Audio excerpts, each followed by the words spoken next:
नमस्कार। राप्ती दर्पण टेलिभिजनको साप्ताहिक कार्यक्रम जनआवाज हेर्नको निम्ति टेलिभिजन सेट अगाडि र इन्टरनेट अनलाइन माध्यमद्वारा विश्वको हरेक कुनाबाट जुटिरहनुभएका तमाम आदरणीय दर्शक महानुभावहरूमा म कार्यक्रम प्रस्तुता मेघमन बुढाको यहाँलाई हार्दिक स्वागत एवं अभिवादन गर्न चाहन्छु। दर्शक महानुभावहरू, यहाँलाई अवगत हुने जानकारी छ, हामी यस कार्यक्रममा विभिन्न क्षेत्रका विभिन्न प्रमुख व्यक्तित्वहरूसँग संवाद गर्दै आइरहेका छौँ। प्रमुख विषयवस्तुहरूमा हामी संवाद निरन्तर गरिरहेका छौँ र आज संवादको विषयवस्तु हामी बनाएका छौँ जनप्रतिनिधिसँगको संवादलाई विशेष जोड्ने प्रयास गरिरहेका छौँ र संवादको लागि म यतिखेर रहेको छु गढा गाउँपालिका वडा नम्बर 6 को वडा कार्यालयमा रहेको छु र यस 6 नम्बर वडा कार्यालयमा जननिर्वाचित भइसकेपछि आफू वडा अध्यक्ष भएर यो कार्यालयमा आइसकेपछि उहाँले अहिलेको यो 3 वर्षको कार्यकालमा गरेका विकास निर्माणका कामहरूको बारेमा हामी थोरै समीक्षा गर्नेछौँ। भने अहिले आर्थिक वर्ष 2077-78 को पनि बजेट विनियोजन गरिसक्नु भएको छ। बजेट कुन शीर्षकलाई बढी प्रायोरिटी दिएर बजेटहरू विनियोजन गर्नुभएको छ र आगामी अबको 2 वर्षको कार्यकालमा यहाँहरूले गर्ने अझै योजनाहरू के बनाइरहनु भएको छ यो सम्बन्धीमा जानकारी लिनको निमित्त 6 नम्बर वडा कार्यालयमा रहेको छु। 6 नम्बर वडाका वडा अध्यक्ष हुनुहुन्छ आदरणीय व्यक्तित्व बालचन्द्र हमाल ठकुरी जो हुनुहुन्छ।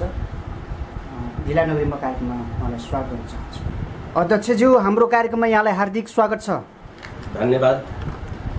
सन्चै हुनुहुन्छ? निकै आरामै हुनुहुन्छ? सन्चै। के छ र यहाँको कार्यकाल अब 3 वर्ष पुरा भइसकेको छ हैन? अब यहाँहरू चाहिँ यस वडाका नागरिकले आफ्नो अमूल्य मत दिएर यो स्थानमा पुर्याउनु भयो। यहाँहरूलाई विकास निर्माण गर्नको निमित्त यो स्थानमा पुर्याइसकेपछि यो 3 वर्षको कार्यकालमा के विशेष नमुना कार्यहरू के गर्नुभयो हाम्रो दर्शकलाई बताइदिनुहोस् न। हजुरको 3 वर्षीय कार्यकालमा हामीले थुप्रै कामहरू गरेका छौँ। हजुर। हामीले गर्दै गर्दा जनताले सोचे जति गर्न नसकेका होला। हजुर सर। हाम्रो स्रोत र साधनले धेरैसम्म हामीले धेरै काम गरेका छौँ। हजुर। कृषिको क्षेत्रमा भनौँ, भौतिक पूर्वाधार भनौँ या शैक्षिक क्षेत्रतिर भनौँ, हामीले प्रशस्त मात्रामा काम गरेका छौँ। जब हामी 2074 साल असार 20 गतेदेखि काम प्रारम्भ गर्न सुरु गर्यौँ। मेरो वार्डमा उल्लेख्य काम भएको मैले महसुस गरेको छु। कृषि क्षेत्रमा भन्ने हो भने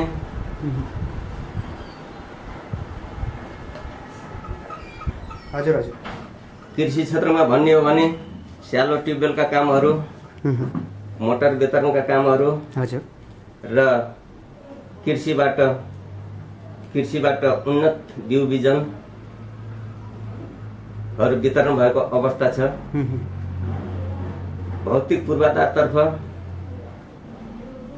हरेक टोललाई सिमेटेर जस्तो गढुवा गाउँपालिका वार्ड नम्बर 6 को अति विकट बस्ती खबरी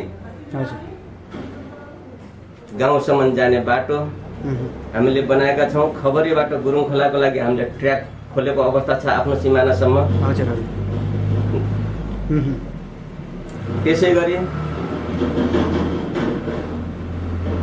त्यस बाटोमा पर्ने ढिकुरे खोला, खबरी खोलामा कजवे बनाइसकेको अवस्था छ। त्यसै गरी यता बजार क्षेत्रमा आइसकेपछि धार्मिक स्थलहरू जुन कोटही मन्दिर थियो त्यो मन्दिरलाई त्यस मन्दिरको पूर्वाधारहरू चेन्ज गरिएको अवस्था छ। अहिले पहिलेको तुलनामा धेरै परिवर्तन भएको महसुस गरिएको छ। एक गढुवा बजारमा हेर्ने हो भने राष्ट्रिय योजना लम्हे कोइलाबास बाटो खण्ड राष्ट्रिय योजना हो, तर राष्ट्रिय योजनाको काम सुरु गर्दै गर्दा धेरै बाधा अवरोधहरू थिए। जस्तो हामीले बाटोको दायाँ बायाँ घरहरू हटाउने काम गर्यौं। हाई टेन्सन लाइन एकातिर एलटी लाइन अर्कोतिर क्रसिङ लाइनलाई पनि हटाएको अवस्था छ र विभिन्न गाउँहरूमा कलबटहरू बनेका छन्। पानीको विस्तार नभएको ठाउँमा हामीले कुवाहरू बनाएको अवस्था छ आदि इत्यादि कामहरू हाम्रो तर्फबाट भइरहेको छ। सबै कुरा अहिले हामीले बोलेर साध्य हुँदैन। कुनै दिन तपाईहरुले समय निकाल्न सक्नुभएछ भने 3 वर्षदेखि अहिलेसम्म गरेका काम कारबाहीहरू हामीले एक देखाउन सक्छौं भन्ने मैले तपाईहरुलाई विश्वास दिलाउँछु। अब जति बेला यहाँहरु चाहिँ चुनावी माहौलमा हुमिनु भएको थियो हैन, जनतालाई आफ्नो घोषणा पत्र मार्फत आफ्नो एजेन्डाहरु प्रस्तुत गर्नुभएको थियो। साच्चै आज जुन एजेन्डाहरु देखाएर अनि घोषणा पत्र मार्फत प्रस्तुत गर्नुभएको थियो त्यो आजको दिनमा कति पर्सेन्ट जति पूरा भएको आफूलाई महसुस गर्नुभएको छ अध्यक्षज्यू? दर्शकलाई बढाइदिनुस् न क्लियर। घोषणा पत्रको कुरा गर्दा हामीले गरेको घोषणा पत्र अनुरूप हामीले धेरै त्यसैलाई फोकस गरिकन हामी हिँडेको अवस्था छ। जनताको इच्छा र आकांक्षा कहिले पनि पूरा हुँदैन। एउटा काम गरिसकेपछि अर्को आकांक्षा जाग्नु स्वाभाविक पनि हो। घोषणा पत्र बमोजिममा हामी लगभग 70% काम गरेको अवस्था छ। 3 वर्षको कार्यकालमा 70% गरिसकेको। अबको 30% चाहिँ अब 2 वर्षको कार्यकालमा पूरा गर्नुहुन्छ। तपाईले पूरा गरेर छाड्नुहुन्छ। हाम्रो स्रोत र साधनले भ्याउने वाडाको बजेट कतिको हुन्छ र हैन, त्यही पनि धेरै मागहरू सम्बोधन भएको अवस्था छ। कुनै एकै वर्षमा सिद्धाएका योजनाहरू छन्, कुनै निरन्तरतामा परेका योजनाहरू छन्। यी क्रमशः हामी 5 वर्ष भित्र पूरा गर्छौं। तर पनि वार्ड अध्यक्षज्यू जस्तो अब सीमित स्रोत हुन्छ, यहाँले भन्नुभयो बजेट हुन्छ हैन, तर पनि गाउँपालिका प्रदेश संघदेखि पनि समन्वय गरेर त्यति मात्र नभएर अन्य विभिन्न संघ संस्थाहरूले पनि अहिले चाहिँ धेरै लगानी गरिरहेको हुन्छ हैन। त्यो अवस्थामा यहाँले कतिको समन्वय गरिरहनु भएको छ हजुर संस्थाहरूसँग यो वाडामा बजेट ल्याउनको लागि? समन्वयात्मक भूमिका हुन्छ, तर यस वाडामा अब संघबाट हाम्रो माननीय मेटमणी चौधरीले क्याम्पसतिर लगानी गरेको अवस्था छ। अन्य भौतिक पूर्वाधारतिर मैले देखिरहेको छैन। प्रदेशको मलाई आएको जस्तो लाग्दैन। एउटा जनता आवास अन्तर्गत र बिरमान नेपालीको घरमा हाम्रो माननीय इन्द्रजित चौधरीजीले हालेको भनेको थाहा पाएको छौँ, अरू थाहा पाइएको छैन। बाँकी गाउँपालिकाको स्रोत र साधनले गरिएको अवस्था छ। अब गरिबीको रेखामुनि भएका विपन्नलाई नेपाल रेड क्रस सोसाइटी गढुवा शाखा अन्तर्गत पर्ने इन्कोर संस्थाले केही लगानी गरेको अवस्था छ। विपन्न वर्गलाई बाख्रा पालन, बोयर बोका वितरण अनि घुम्ती पसल आदि इत्यादि गरेको अवस्था छ। संस्थाको हिसाब किताबमा के छ यो वाडामा गरिरहनु भएको छ? सरकारी के छ समन्वय त गरिरहनु भएको छ नि हजुरसँग?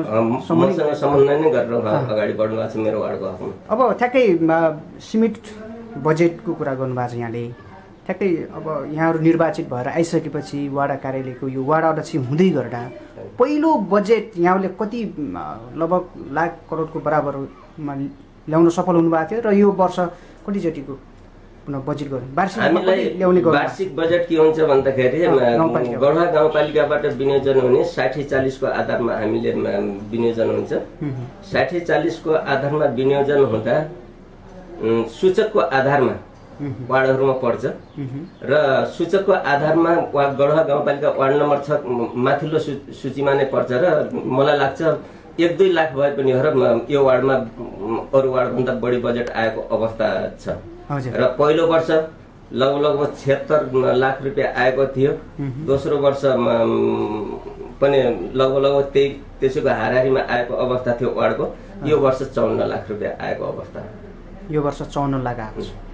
त्यो 54 लाख मध्येमा अहिले यहाँले भौतिक संरचनातिर फोकस गर्नुभएको छ या कृषि, स्वास्थ्य, शिक्षा हैन लगायतका अन्य कुन क्षेत्रलाई बढी फोकस गरेर विनियोजन गर्नुभयो? हजुरको 77-78 को बजेटमा अब त्यो 54 लाखमा हामीलाई के निर्देशन थियो भन्दाखेरि 10 लाख बराबरको एउटा ठुलो योजना बनाउने भन्ने निर्देशन थियो। हामीले 10 लाखको ठुलो योजना कृषि क्षेत्रतिर हालेका छौँ। बोरिङमा 10 लाख रुपियाँ हालिएको अवस्था छ। बाँकी 10 साल पुरा हुन नसकेका निरन्तरतामा केही रकम हालेको अवस्था छ। शिक्षामा करिब अहिले मेरो आधारभूत विद्यालयहरू र प्राइभेट छ, यिनमा लगभग 7-8 लाख रुपियाँ हालिएको अवस्था छ शिक्षामा। अन्य भौतिक पूर्वाधारहरू अब राष्ट्रिय योजनाहरू जुन कोइलाबास सडक खण्ड अहिले यहाँहरूको गढ गाउँपालिका भएरै गइरहेको छ होइन, 5 नम्बर वाडाकै कार्यक्षेत्रभित्रमा गइरहेछ। यो 6 नम्बर वाडा। अनि भनेपछि यो 6 नम्बर वाडामा यति बेला हजुरलाई पनि धेरै चुनौती छ। चुनौतीको बाजट नि यतिखेर के छ, कति % बराबर अब यो बाटो सम्पन्न भएको यहाँले पाउनुहुन्छ, बताइदिनुहोस् न। म यो लमैदेखि कोइलाबाससम्मको कुरा गर्दै गर्दा म केही दिन पहिले कोइलाबाससम्म पुगेको थिएँ। लगभग दक्षिणी भागमा पुरै कम्प्लिट भएको अवस्था मैले देखेँ। तर यो बर्सातले गर्ने बेला फेरि टोटल जोड्ने उनीहरू नालीहरू भत्किएको, पिचहरू भत्किएको, लगभग 3-4 किलोमिटर सबै जोड्ने बेला 3-4 किलोमिटर जति होला। गढवादेखि उत्तरतिर लगभग पुरा भएको अवस्थामा देखिरहेको छु। अब एक गढवा बजार छ। यो गढवा बजार पानीले डिस्टर्ब गरिकन अहिले काम अलिकति सुस्त गतिमा चलेको अवस्था छ। लगभग 95% काम पुरा भइसकेको अवस्था मैले देखेको छु लमै कोइलाबास बाटो। त्यसो 95% लगभग सिद्धिसकेको छ। तर कुनै ठाउँमा चाहिँ पिचहरू उम्किएका भट्किएका छन् होइन, त्यो अवस्था छ। तर सम्बन्धित निकायले चाहिँ योसँग सम्बन्धित निकायले ध्यान दिन जरुरी छ। ध्यान के छ, के भन्न चाहनुहुन्छ? ठेकदारसँग हामीले प्रश्न राख्दा यो हामीले हस्तान्तरण गरेको 1 वर्षसम्म पनि हामीले मर्मत गर्ने हो भने हुनाले हामी त्यसमा ढुक्क छौँ। योसँग अब गढवा बजारलाई पनि व्यवस्थापन गर्नुपर्ने देखिन्छ। अब के कतिको चाहिँ अब योजनाहरू बनाइरहनु भएको छ। यो बजारको चाहिँ एउटा डिजाइनलाई कुन मोडालिटीमा लिएर जाने प्लानमा जुटिरहनु भएको छ अध्यक्षज्यू, यहाँको विशेष आफ्नै वाडा क्षेत्रमा परेको हुनाले बताइदिनुहोस् हाम्रो दर्शक हजुरको के छ भने उत्तर दक्षिणको हाम्रो 30 मिटर भनेको हामीले अहिले लगभग 20 मिटर बराबर लिएको अवस्था छ। कुनै ठाउँमा खाली त हामीले लगभग कुनै ठाउँमा 30 मिटर गरेर छ, धेरै जसो ठाउँमा केही अलिकति प्राविधिक कठिनाइको कारणले अझैसम्म पनि चोकमा जानुभयो भने अहिले पनि घर फोरिरहेको अवस्था छ। तर बाटोलाई डिस्टर्ब गरेको छैन, त्यो घर जहिले फोरे पनि त्यो खुल्ला हुन्छ। अब यो बाटो उगरिसकेपछि मलाई के लाग्छ भने बजार व्यवस्थित गर्नको लागि सबभन्दा पहिले सडक चाक्लो गर्नु पर्दो रहेछ भन्ने मैले अनुभव गरेँ। र उत्तर दक्षिणको बाटो विभिन्न सङ्घर्ष, विभिन्न प्रयासबाट अपेक्षाकृत सोचे जस्तो गर्न नसके पनि धेरै काम भएको छ। अब यो बाटो समाप्त हुनासाथ हाम्रो पूर्व पश्चिमको बाटो पनि टेन्डर भइसकेको अवस्था छ। चोकदेखि पश्चिमतिर एकजना ठेकदारको छ, चोकदेखि पूर्वतिर एकजना ठेकदारको छ। त्यो बाटो हाललाई 16 मिटर कायम गर्ने भनेको छ। र त्यो 16 मिटर अब ठेकदारसँग कोअर्डिनेसन गरेर नाली, खानेपानी, विद्युतको व्यवस्थापन सहित ठेकदार आउँछ भनेपछि हामीले त्यसको उसलाई चाहिने 16 मिटर खाली गर्न तयार छौँ। मैले बजारबाहिर सहजीकरणमा सहयोग गरिदिनुहुन्छ, यहाँले सहजीकरण गरिदिनुहुन्छ, समन्वय गर्ने ठाउँमा यहाँले चाहिँ प्रष्ट सहयोग गर्नुहुन्छ। अब अध्यक्षज्यू अर्को कुरा के बताइदिनुहोस् भनेपछि यति बेला हजुर यसरी चाहिँ लागिरहँदाखेरि यहाँको स्थानीय बुद्धिजीवी होइन, अब समाजसेवी लगायत अन्य उपभोक्ताहरूबाट के कतिको चाहिँ यहाँलाई सहयोग प्रदान भइरहेको छ? यहाँले सोचेको जस्तो प्राप्त गर्नुभएको छ या कता कता अलिकति नपाएको महसुस के छ बताइदिनु? काम गर्दै जाँदा मलाई धेरैबाट सहयोग भएको छ। साथीभाइ, इष्टमित्र, छर छिमेक सबैबाट सहयोग भएको अवस्था। जब लम्हे कोइलाबास अन्तर्गत गढवा क्षेत्रको घरहरू फाल्ने बेला अब आफ्नो घर त कसले पो फाल्न मन पर्छ र होइन, कन्भिन्स गरिकन धेरै समय लाग्यो उहाँहरूलाई कन्भिन्स गर्न। अन्ततः उहाँहरूले पनि मलाई सहयोग गर्नुभयो र अहिले बाटो बन्न सफल भइरहेको अवस्था छ। मैले सहयोग पाएको छु सबै क्षेत्रबाट, सबै तहबाट मैले धेरै सहयोग पाएको महसुस गरेको छु।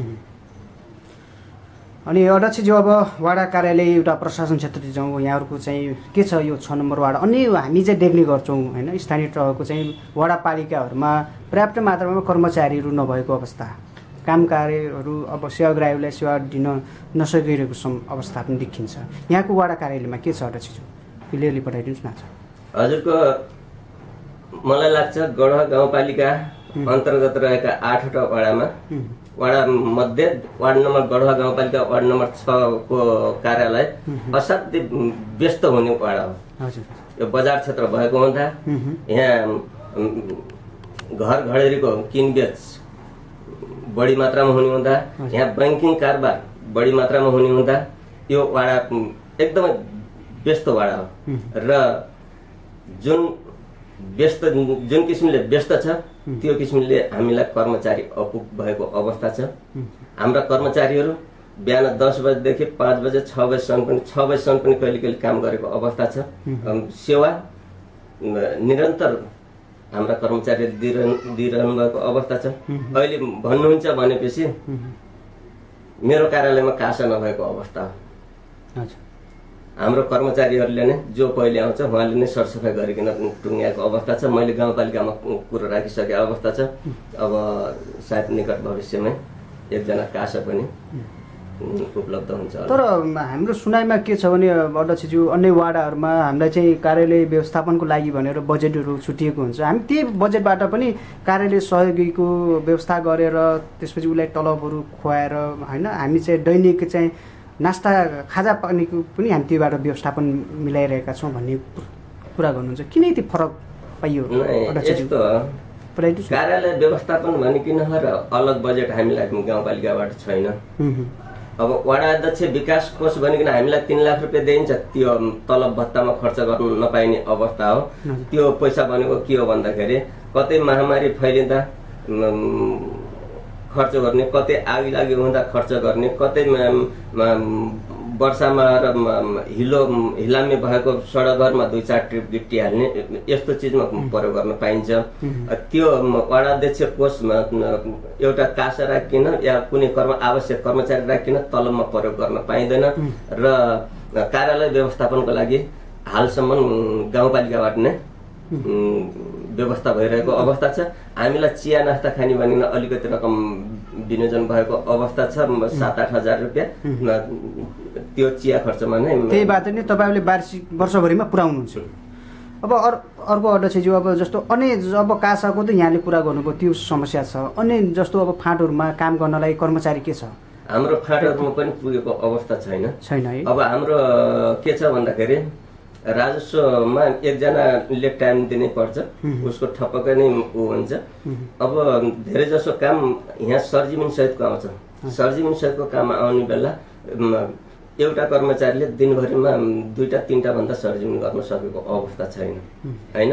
अब कर्मचारी हाम्रो 3 जना छ, 3 जनाको ठाउँमा 4 जना भए 4 जनासम्म कर्मचारी हुने, कासासँग 5 जना कर्मचारी हुने वडामा फुलफिल हुन्छ जस्तो मलाई लाग्छ।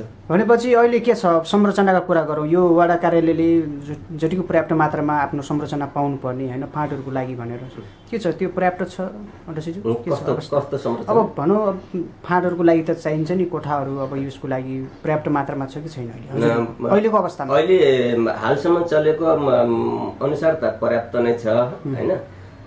यदि हामीलाई अपुग भएपछि यो पुरै वडा कार्यालयका कोठाहरू र हिजोको दिनमा गाउँपालिका अलिकति सानो भएको हुनाले मैले भेटनरीको शाखा पनि एउटा कोठामा दिएको अवस्था छ, कृषिको शाखा दिएको अवस्था छ, हुलाक पनि राखेको अवस्था छ। किन भन्दाखेरि वार्डमा आउने सेवा गरेले नजिकैबाट सेवा पाउनु भन्ने उद्देश्यका साथ राखिएको र आवश्यक हामीलाई कोठाको आवश्यक परेपछि उहाँहरूलाई अब बनेको नयाँ भवनमा ट्रान्सफर गरिकन हामीले एक कोठाहरू पनि खाली गराउन सक्छौँ। तर अहिले हामीलाई पर्याप्त नै छ भन्ने जस्तो लाग्छ मलाई। अनि अब अध्यक्षज्यू थोरै यो वडा क्षेत्रको भित्रको कुराहरू गरौँ, राप्ती नदीहरूसँग जोडिएको होला होइन यो क्षेत्र पक्कै पनि। अब धेरै यहाँ गिट्टी बालुवा उत्खनन हुने होइन अवैध क्रियाकलापहरू बढी मात्रामा बढिरहेको हुन्छ नि। अब त्यो व्यापक रूपमा चाहिँ यो गढवा गाउँपालिका बेला बेलामा अलिकति गुनासो पनि आइरहेको हुन्छ यहाँका चाहिँ। अब त्यो त अब सायद गाउँपालिका अध्यक्षज्यूले पनि त्यसलाई मध्यनजर गर्नुभएको छ, तर पनि यहाँ एउटा वडा अध्यक्षको हैसियतले यहाँको वाडा क्षेत्रमा पनि केही क्रसर उद्योगहरू होलान्। बालुवा प्रशोधनको लागि भनेर इजाजत ल्याउने, त्यसपछि गिट्टी बालुवा क्रसरकै रूपमा सञ्चालन गर्ने त्यो अवस्था पनि छ नि। यो अहिले के छ यहाँको वाडाभित्रमा, यो क्लियरली बताइदिनुहोस् आज। हजुरलाई मैले एउटा जानकारी गराउन चाहेँ। गढवा गाउँपालिका वार्ड नम्बर 6 राप्ती नदीसँग जोडिएको, सीमा जोडिएको वार्ड होइन।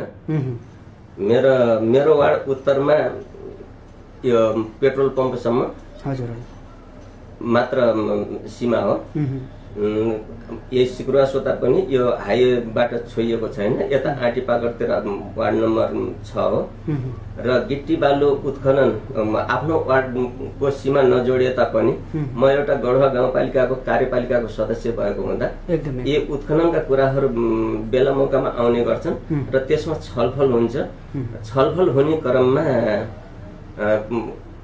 अवैध तरिकाले पनि गरेको कुरो आउँछ। कतिपयलाई हामीले दण्ड जरिमाना पनि गरेको अवस्था छ, तै पनि रोकिरहेको अवस्था छैन।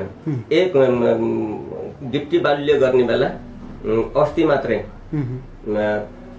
गढवा गाउँपालिकाको अध्यक्ष, प्रमुख प्रशासकीय अधिकृत र अन्य निकाय र कार्यपालिकाका सदस्य समेत लगाएर मुद्दा परेको अवस्था छ।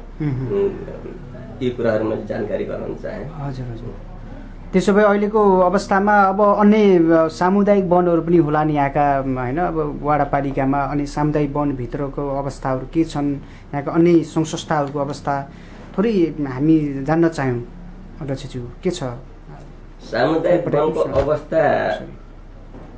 सोचे जस्तो सन्तोषजनक छैन। केही सामुदायिक वनहरू अझै पनि व्यवस्थित तरिकाले, पारदर्शी तरिकाले चलेको अवस्था छ। जुन हिजोको दिनमा खुल्लम खुल्ला रुख ढाल्ने, घप्पु काट्ने चलन थियो, त्यो मैले कन्ट्रोल भएको देखेको छु। त्यस वार्ड अध्यक्ष भइसकेपछि हजुरले कन्ट्रोल भएको देखेको छु। अब सामान्य साना गरिब दुखीले घर बनाउनको लागि बला खामा ल्याउने त्यो स्वाभाविक कुरो हो। घप्पु तस्करहरू अहिले निम्त्याउनु भएको छ र मलाई चित्त नबुझेको कुरो के हो भने सामुदायिक वनमा वन कार्यालयबाट जुन बिरुवा उत्पादन गरेर जुन असारको महिनामा रोपिन्छ, त्यो बिरुवा जति रोपिन्छ त्यति संरक्षण गर्न सकेपछि त्यो फाइदाजनक हुन्छ। हामीले रोप्छौँ, त्यसको संरक्षणको पाटोतिर जाँदैनौँ र वन संरक्षण गर्नको लागि सबभन्दा पहिले चरी नै रोक्नुपर्छ जस्तो लाग्छ मलाई। र मेरो क्षेत्रमा भएको मणिकापुर सामुदायिक वन भयो, सर्वोदय भयो, खबरी सामुदायिक वन भयो, यिनै मतपुर सामुदायिक वन भयो, नसुवा सामुदायिक वन भयो।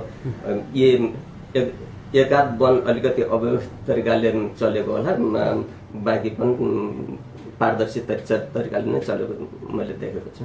अब प्रहरी प्रशासनका कुराहरू छन्, अलिकति के छ समन्वय सहकारी यहाँहरूले कतिको, होइन, उहाँहरूसँग गरिरहनु भएको छ, उहाँहरूले कतिको गर्नुहुन्छ? अब यो जनप्रतिनिधिसँग पनि धेरै अब अलिकति समन्वय गरेर अघि बढ्नुपर्छ, यस्ता क्रियाकलापलाई अलिकति न्यूनीकरण गर्नको लागि। अध्यक्षज्यू, यसको लागि के छ अहिलेको अवस्था? प्रहरी प्रशासनबाट मैले पूर्ण सहयोग पाएको छु।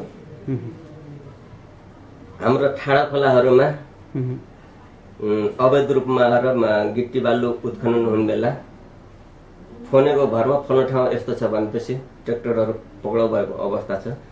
अहिले कोभिड-19 को अवस्थामा प्रहरीसँग सहकार्य गरियो। क्वारेन्टाइनमा लग्ने बेला फल्ने ठाउँ यो मान्छे आछ भनेपछि पहिले कन्भिन्स गरिकन, हामीले भने कन्भिन्स गरिकन नआएको अवस्थामा हामीले प्रहरीलाई जानकारी दिँदा बित्तिकै लिएर क्वारेन्टाइनमा पुर्याएको अवस्था छ। कहिलेकाहीँ क्वारेन्टाइनबाट भागेको अवस्था पनि प्रहरी रातारात 12 बजे गएर पनि ती व्यक्तिलाई क्वारेन्टाइनमा हालेको अवस्था थियो। प्रहरी र वडा कार्यालयको सम्बन्ध राम्रो छ। अहिलेको अवस्थामा अलिकति पक्कै पनि अब कोभिड-19ले यति बेला विश्वलाई आक्रान्त बनाएको छ, त्यसै गरी हाम्रो देश पनि अछुतो छैन, होइन? अहिले पालिका स्तरहरूमा पनि त्यो चाहिँ यसको प्रभाव छ र अहिले यहाँको वाडा कार्यालयमा के छ यसको अवस्था अहिले कोभिडको? अलिकति क्लियर बताइदिनुहोस् न। हामीले सुरुको अवस्थामा वाडा स्तरीय क्वारेन्टाइन पनि स्थापना गरेका थियौँ। धेरै संख्यामा हामीले क्वारेन्टाइनमा हालेको अवस्था पनि हो। अहिले हाल आएर गढवा गाउँपालिकाले नै क्वारेन्टाइन हटाएको अवस्था छ। र विदेशबाट भारत बाहेक विदेशबाट आउने पिसिआर गरेकालाई हामीले होम क्वारेन्टाइन भनेको अवस्था छ। भारतबाट आउने पिसिआर पनि गरेको हुँदैन, पिसिआर गरेको पनि हुँदैन, आरडिटी पनि गरेको हुँदैन। त्यस्ता व्यक्तिलाई पनि क्वारेन्टाइन नभएको हुँदा घरमा जाऊ भनिकन भन्ने बाध्यता छ।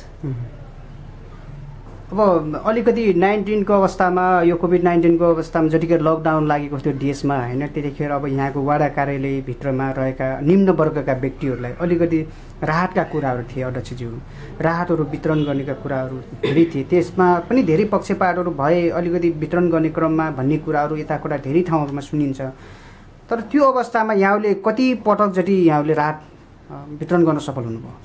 यो राहत मैले यो लकडाउनको अवस्थामा 2 पटक वितरण गरेँ। वडा स्तरीय कोभिड-19 व्यवस्थापन समिति भनिकन मैले 33 जनाको एउटा समिति गठन गरेको थिएँ। जब गाउँपालिकाबाट राहत प्रदान भयो, मैले उहाँहरूलाई नै नाम सिलेक्ट गरिकन ल्याउनुहोस् भनिकन भनेको अवस्था थियो। त्यति बेला लगभग 4.5 पहिलो पटक 450 जनाको नाम आएको थियो। ती नाममा विवाद भएन, बरु हामी छुट्यौँ भनिकन भन्ने गुनासो आएको थियो।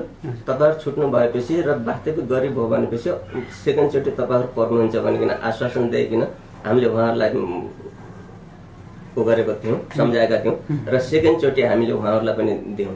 पहिलोचोटि हामीले 450 जना जतिलाई 25 किलो चामल, 2 किलो तेल, 2 किलो दाल, 1 किलो नुन वितरण गरेका थियौँ भने दोस्रो चरणमा हामीले 628 जनालाई वितरण गर्यौँ। 628 जनालाई वितरण गर्दा हामीले 15 किलो चामल मात्रै वितरण गरेको एकजनालाई। यसरी वितरण। अब अध्यक्षज्यू, हामी संवादको अन्त्यतिर पनि छौँ।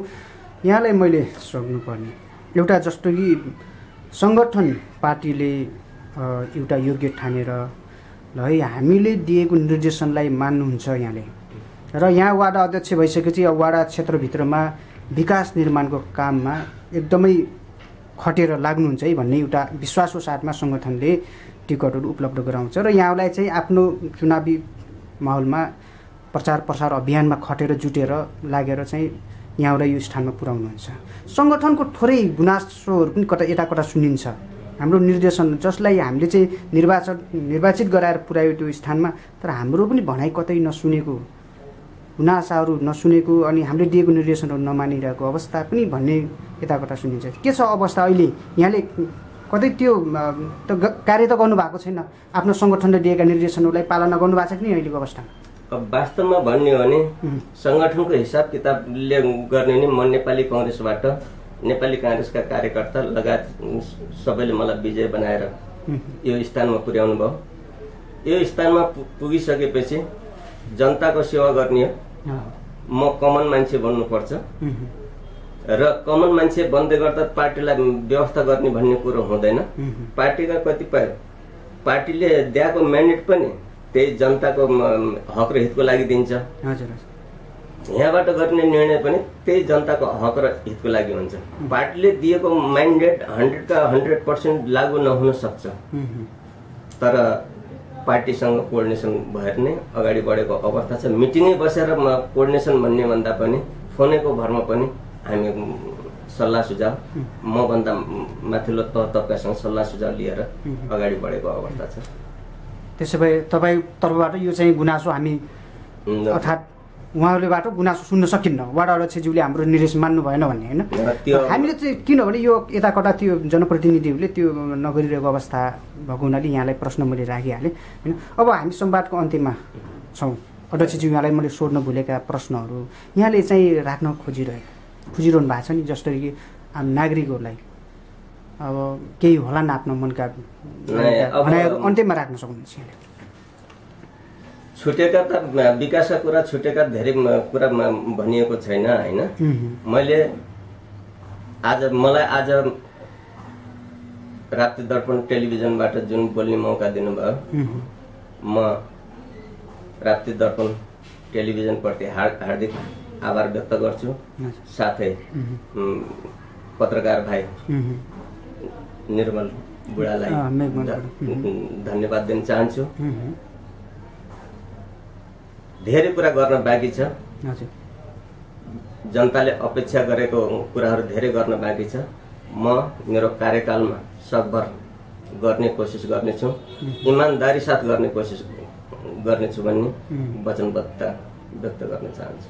अमूल्य समय दिएर संवादमा जुटिदिनु भयो, यहाँलाई धेरै धेरै धन्यवाद छ। धन्यवाद। सहका वार्ड अध्यक्ष आदरणीय व्यक्तित्व बालचन्द्र ठकुरी हमाल हुनुहुन्थ्यो। उहाँसँग कुराकानी गरिसकेको छु। पक्कै पनि यहाँहरूले हेरिसक्नु भएको छ, सुनिसक्नु भएको छ। 70% लगभग उहाँहरू यो 3 वर्षको कार्यकालमा जुन घोषणापत्र मार्फत आफ्नो एजेन्डाहरू प्रस्तुत हुनुभएको थियो त्यो पुरा गरिसक्नु भएको छ। अब 30% बाँकी छ। अब 30%लाई यो 2 वर्षको कार्यकालमा हामी पुरा गर्छौँ भनेर भन्नुभएको छ। पक्कै पनि उहाँका जुन अझै 30% रहेको छ, जुन विकास निर्माणको लागि भनेर जुन योजनाहरू छन् ती योजनाहरू पुरा हुन्। म राप्ती दर्पण टेलिभिजनको तर्फबाट र मेरो व्यक्तिगत तर्फबाट म हार्दिक शुभकामना दिन चाहन्छु। र सँगसँगै कोभिड-19ले यतिखेर देशमा महामारी रूप लिइरहेको छ। यो अवस्थामा सबै आफ्नो स्थानमा आफू पनि बच्नुहोस् र अरूलाई पनि बचाउनुहोस् भन्न चाहन्छु। सुरक्षित रहनुहोस् र धेरै भिडभडकामा नजानुहोस्। अब आउँदै गरेको जुन नेपाली महिला दिदीबहिनीहरूको महान चाड तीज पनि आइरहेको छ। यो तीजको अवसरमा अलिकति भिडभडका गराउने, सङ्क्रमण फैलाउने र सङ्क्रमण हुने भएको हुनाले त्यो अवस्थामा तपाईँहरू अलिकति सेपरेटली रहिदिनु होला भन्न चाहन्छु। र यतिन्जेलसम्म हाम्रो संवादलाई हेरेर साथ दिनुभयो, यहाँलाई धेरै धेरै धन्यवाद दिन चाहन्छु। र अर्को एपिसोडमा अर्को अतिथिसँग संवाद गर्ने बाचाका साथ आजलाई भने म कार्यक्रम प्रस्तुता मेघमन बुढा पनि तपाईँहरूको माझबाट ह्याप्पी तीज भन्दै बिदा हुन चाहन्छु। नमस्कार।